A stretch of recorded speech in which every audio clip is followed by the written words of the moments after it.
Bapa di surga, kami bersyukur buat segala kebaikan-Mu dalam hidup kami. Kami ada semua karena anugerah Tuhan. Saat ini Tuhan, kami akan membaca dan merenungkan firman-Mu Tuhan. Biarlah firman-Mu dapat menuntun kehidupan kami, dan biarlah firman-Mu dapat menolong dan memberkati akan kehidupan kami.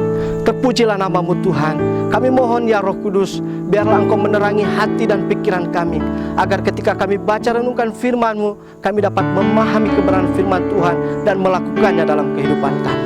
Terpujilah nama-Mu. Inilah doa kami, dalam nama Tuhan Yesus kami berdoa. Haleluya. Amin. Shalom, salam sejahtera bagi kita semua.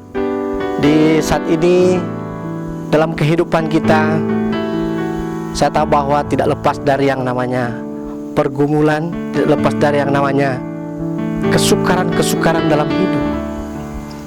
Tetapi apakah kesulitan-kesulitan hidup itu, masalah-masalah hidup itu pada akhirnya membuat kita menjadi kecewa kepada Tuhan, dan pada akhirnya kita tidak lagi percaya kepada Tuhan? Apalagi saat ini di masa pandemi COVID-19 ini, begitu banyak masalah pergumulan yang kita hadapi, menjadi tantangan dalam kehidupan kita.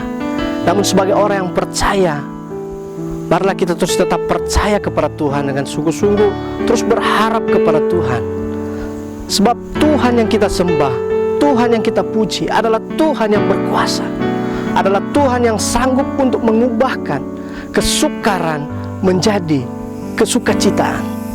Waktu itu tema khotbah saya hari ini, Tuhan mengubah kesukaran menjadi sukacita. Mari kita baca kebenaran firman Tuhan yang saya ambil dalam Yesaya pasal yang ke-38. Kita akan baca ayat yang kelima saja. Firman Tuhan, pergilah dan katakanlah kepada Hizkia, beginilah firman Tuhan Allah Daud bapa leluhurmu, telah kudengar doamu dan telah kulihat air matamu. Sesungguhnya aku akan memperpanjang hidupmu 15 tahun lagi.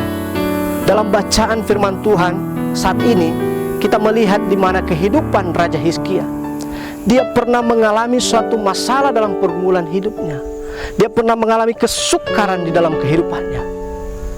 Dia mengalami sakit yang tidak dapat disembuhkan. Dalam ayat 1 dikatakan bahwa dia mengalami sakit dan hampir mati. Namun apa yang dilakukan Raja Hizkia ketika dia mengalami pergumulan yang berat ini?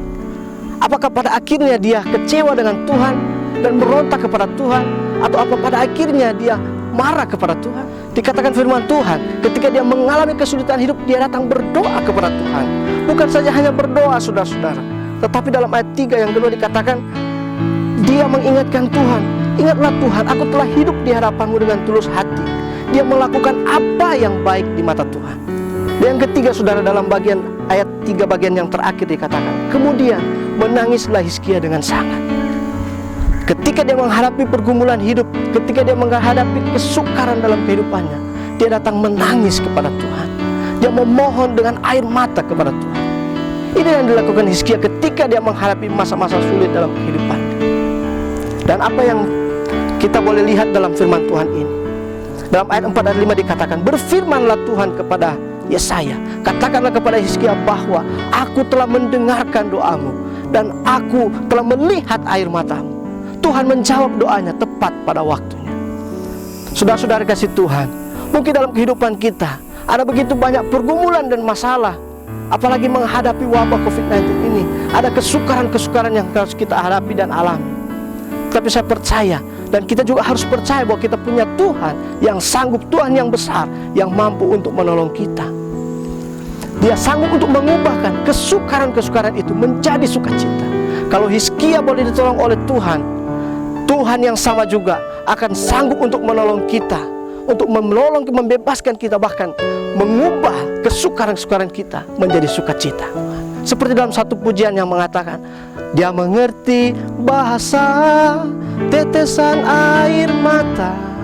Tuhan mengerti akan setiap pergumulan kita. Tuhan Yesus memberkati. Demikianlah firman Tuhan. Shalom, salam sejahtera bagi kita semua.